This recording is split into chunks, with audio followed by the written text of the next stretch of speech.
እንደምናርፍዳችኋል የተወደዳችሁ የኢሪሳት ቴሌቪዥን ተከታታዮች ለዛሬ ነሐሴ 27 ቀን 2026 የተሰናዱ ዜናና መረጃዎችን ይዘን ቀርበናል። እንድትከታተሉን በአክብሮት እየጋበዝን ፍሬ ጉዳዮቹን እናስቀድማለን።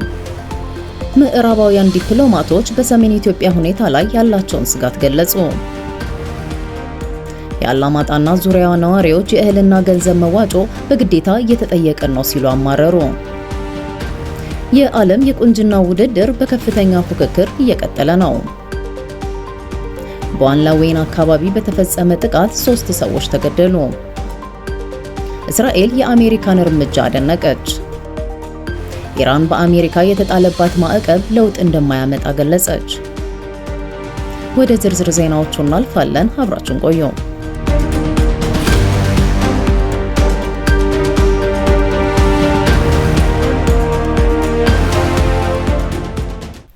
ምዕራባውያን ዲፕሎማቶች በሰሜን ኢትዮጵያ ሁኔታ ላይ ያላቸውን ስጋት ገለጹ።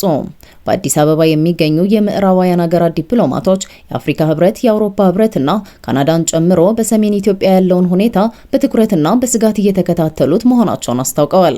ዲፕሎማቶቹ ነሐሴ 26 ባወጡት የጋራ መግለጫ በሰሜን ኢትዮጵያ ዘላቂ የጠላትነት ስሜት ማቆም ስምምነትን ለመተግበር ሁሉም ወገኖች በቅንነት እንዲንቀሳቀሱ ጠይቀዋል። በቀረበው ጥሪ ላይ ዲፕሎማቶቹ የቀድሞው የናይጄሪያ ፕሬዝዳንትና በአፍሪካ ቀንድ የአፍሪካ ህብረት ልዩ መልእክተኛ የሆኑት ኦሉሴጉን ኦባሳንጆ በቅርቡ በአዲስ አበባና በመቀሌ መካከል የጀመሩትን አዲስ የውይይት ጥረት እንደሚያከብሩና እንደሚደግፉ ገልጸዋል። በተጨማሪም በድርቅና በከፍተኛ የሰብአዊ እርዳታ ፍላጎት ምክንያት በከባድ ሁኔታ ውስጥ በሚገኘው የትግራይ ክልል ዳግም ወታደራዊ ግጭት መከሰቱ በሰሜን ኢትዮጵያ ህዝብ ላይ አጥፊና አደገኛ ተጽዕኖ ሊያስከትል እንደሚችል አስጠንቅቀዋል።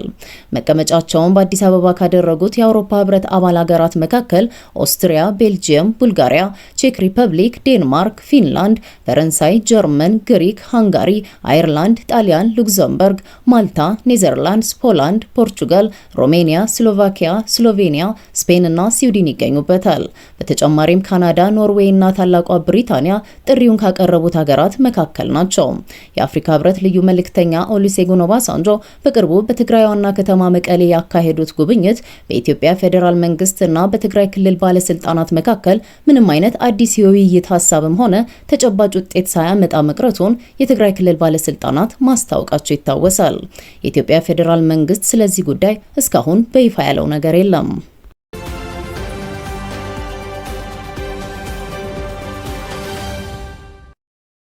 የአላማጣና ዙሪያዋ ነዋሪዎች የእህልና ገንዘብ መዋጮ በግዴታ እየተጠየቅን ነው ሲሉ አማረሩ። በአላማጣ ከተማና ዙሪያዋ የሚገኘው ማህበረሰብ ለጦርነት ዝግጅት የሚሆን የገንዘብና የእህል መዋጮ በግዴታ እንዲከፍል እየተገደደ መሆኑን ነዋሪዎችና አርሶ አደሮች መግለጻቸውን ነሐሴ 26 የወጣው የዶቼ ቬለ ዘገባ አመላከተው። በፌዴራል መንግስትና በህወሓት ኃይሎች መካከል ዳግም ግጭት ይከሰታል በሚል ፍርሃት ራያ አላማጣንና አካባቢውን እየለቀቁ ወደ አጎራባች ከተሞች የሚጓዙ ተፈናቃዮች በበረከቱበት በዚህ ጊዜ በአላማጣ ከተማና ዙሪያ የሚገኙ ነዋሪዎችና አርሶ አደሮች ለጦርነት ድጋፍ የሚሆን ገንዘብና የእህል መዋጮ በግዴታ እየተጠየቅን ነው ሲሉ ተናግረዋል። በህወሓት ሹማምንት መዋጮ እየተጠየቁ እንደሆነና የተወሰነውን መዋጮ መክፈል ያልቻሉ ነዋሪዎች ደግሞ ተጨማሪ ቅጣት እንደሚጠብቃቸው መነገሩን ነዋሪዎቹ ለዶቼ ቬለ በሰጡት ቃለ መጠይቅ መናገራቸውን ዘገባው ያመለክታል።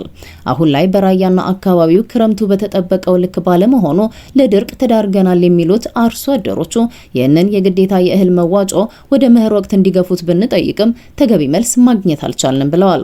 በጉዳዩ ላይ ምላሽ የሰጡት የህወሓት ቃል አቀባይ አቶ ሚካኤል አስገዶም በበኩላቸው ክሱ መሰረት የሌለው ነው ብለዋል። ህዝቡ የህልውና ስጋት እንደተደቀነበት በመገንዘብ በገዛ ፍቃዱና በዞኑ ውሳኔ መሰረት የሚደገፍ መሆኑን ገልጸው የተነሱት ቅሬታዎች እንቅስቃሴውን ለመቀልበስ በተደራጁ ጥቂት ወገኖች የሚነሱ አጀንዳዎች ናቸው ሲሉ አስተባብለዋል።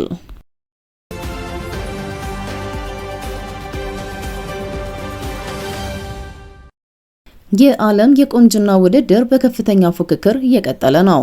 በቪየትናም እየተካሄደ ባለው 73ኛው የዓለም የቁንጅና ውድድር ላይ ከመላው ዓለም የተውጣጡ 111 ሀገራት በአራት አህጉር ተከፍለው ተሳታፊ የሆኑ ሲሆን በወከሏቸው ቆነጃጅት መካከል ያለው ፉክክር በርትቶ ቀጥሏል። በህዝብ ድምጽ ዘርፍ ለኤርትራዊቷ ስኒት ሀብተአብ ኤርትራውያን እየሰጡት ያለው ድምጽ ይህ ዜና እስከተጠናቀረበት ጊዜ ድረስ 4,10,402 የደረሰ ሲሆን ኢትዮጵያውያን ለሩት ይርጋለም የሰጡት ድምጽ 1,9 193530 ደርሷል። ናይጄሪያውያን በበኩላቸው ለሶዌ የሰጧት ድምጽ 1,798,654 ሲሆን ሶማሊያውያን ለተወካያቸው ፎዚያ የሰጡት ድምጽ 262,752 ደርሷል። በዚህም ከአፍሪካ ከአንደኛ እስከ አራተኛ ያለውን ደረጃ ይዘዋል። በዚህ የህዝብ ምርጫ ከመላው ዓለም አሸናፊ የምትሆነው ተወዳዳሪ በምርጥ 6 ውስጥ ቀጥተኛ ቦታ የምታገኝ ሲሆን አራቱ አህጉራዊ አሸናፊዎች ደግሞ በቀጥታ ወደ ምርጥ 40 የሚሸጋገሩ ይሆናል። የዘንድሮ የዓለም የቁንጅና ውድድር በመስከረም 5 2026 ፍጻሜውን እንደሚያገኝ አዘጋጅ ኮሚቴው ካስቀመጠው የጊዜ ሰሌዳ መረዳት ተችሏል።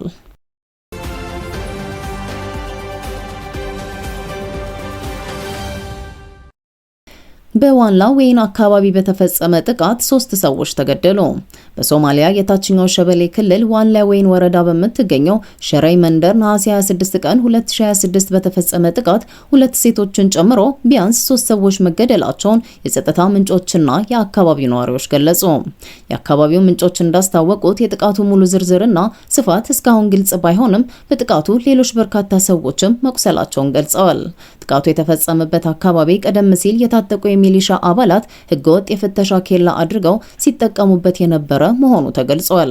በቅድመ ምርመራ የተገኘው መረጃ እንደሚያመለክተው ጥቃቱን የፈጸሙት የአልሸባብ ታጣቂዎች ናቸው ተብሎ የተጠረጠሩ ሰዎች ናቸው።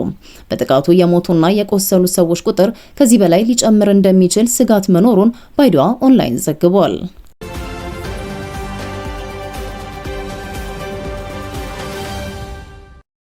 እስራኤል የአሜሪካን እርምጃ አደነቀች። የእስራኤሉ ጠቅላይ ሚኒስትር ቤንያሚን ኔታንያሁ ኢራንን ከሚያስተዳድሩት አካላት ጋር ዲፕሎማሲያዊ ስምምነት ማድረግ እንደማይቻል ገልጸው የአሜሪካው ፕሬዝዳንት ዶናልድ ትራምፕ በቴህራን ላይ የጀመሩትን አዲስ የኢኮኖሚ ጫና ዘመቻ አድንቀዋል። ማክሰኞ ዕለት በምዕራባዊ የባህር ዳርቻ በተካሄደ ዝግጅት ላይ ኔታንያሁ ከትራምፕ ጋር በቅርቡ ያደረጉትን ውይይት በማስታወስ ኢራንን ከሚያስተዳድሩት አረመኔዎች ጋር ምንም አይነት ስምምነት ላይ መድረስ አይቻልም ሲሉ ተናግረዋል። ጠቅላይ ሚኒስትሩ ከዚህ ቀደም በፈረንጆቹ 2015 በተደረገው የኒውክሌር ስምምነት ላይም ጠንካራ ተቃውሞ ሲያሰሙ እንደነበር ይታወሳል። ፕሬዚዳንት ትራምፕ በየካቲት ወር መጨረሻ ከእስራኤል ጋር በመሆን በኢራን ላይ ጥቃት አድርሰው የነበረ ቢሆንም የነዳጅ ዋጋን ባሻቀበው በዚህ ጦርነት ላይ በተነሳው ከፍተኛ የህዝብ ተቃውሞ ምክንያት በሚያዝያ ወር ተኩስ ለማቆም ተስማምተዋል። ይሁን እንጂ ትራምፕ የኢራንን ኢኮኖሚ ለማፈራረስ ያለመ አዲስ የኢኮኖሚ ዘመቻ ሰኞ ዕለት አውጀዋል። ኔታንያሁ ይህንን የትራምፕን አዲስ የኢኮኖሚ ጫና ዘመቻና አምባገነኑን የኢራን መንግስት በሚረዱ አካላት ላይ የተደረገውን ከበባ በከፍተኛ ሁኔታ በመደገፍ እርምጃውን አሞግሰዋል። የእስራኤሉ መሪ ጥቅምት 7 ቀን 2023 በእስራኤል ላይ ለተፈጸመው ጥቃት ኃላፊነት የወሰዱትን እንደ ሐማስና ሂዝቦላ ያሉ ታጣቂ ቡድኖችን በምትደግፈው ኢራን ላይ አሜሪካ ጥቃት እንድትሰነዝር ለዓመታት ሲገፋፉ ቆይተዋል።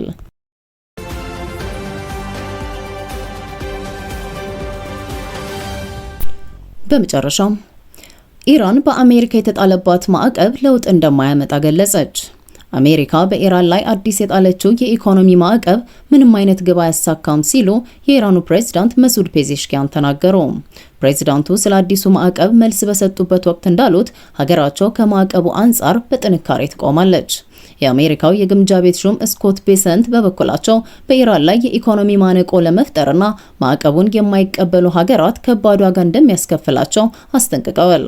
የኢራን መሪዎች ከ1979 አብዮት ጀምሮ ለበርካታ አስርት ዓመታት ከባድ ማዕቀቦችን ሲቋቋሙ በመቆየታቸው የአሁኑን የአሜሪካ እርምጃ ውድቅ ለማድረጋቸው ምክንያት ሆኗቸዋል። በሁለቱ ሀገራት መካከል የሚደረጉ ውይይቶች በስልታዊው የሆርሙዝ ወሽመጥ ቁጥጥር ምክንያት መቋረጡ ይታወሳል።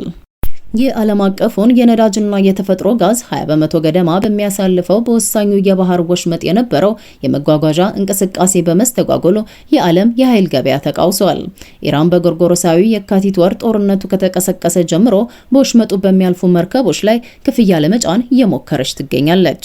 የአሜሪካው ፕሬዝዳንት ዶናልድ ትራምፕ ዋሽንግተን በባህር ወሽመጡ ላይ ሙሉ ቁጥጥር እንዳላት ቢናገሩም የኢራን አብዮታዊ ዘብ ግን መተላለፊያው በቁጥጥራችን ስር ነው ሲል አስተባብሏል። ኢራን ጥያቄዎቿ ካልተመለሱ በስተቀር በምንም አይነት ሁኔታ የባህር መተላለፊያው ክፍት እንደማይሆንና ያለ እርሷ ፈቃድ መርከቦች ማለፍ እንደማይችሉም አስታውቃለች። የተወደዳችሁ የኤሪሳት አድማጭ ተመልካቾች ለዛሬ ረፋድ ያዝናቸውን የአማርኛ ቋንቋ መረጃና ዜናዎችን በዚሁ ፈጽመናል። በቀጣይ በሌላ የዜና ጥንቅር እስከምንገናኝ በያላችሁበት ቸር ይግጠማችሁ።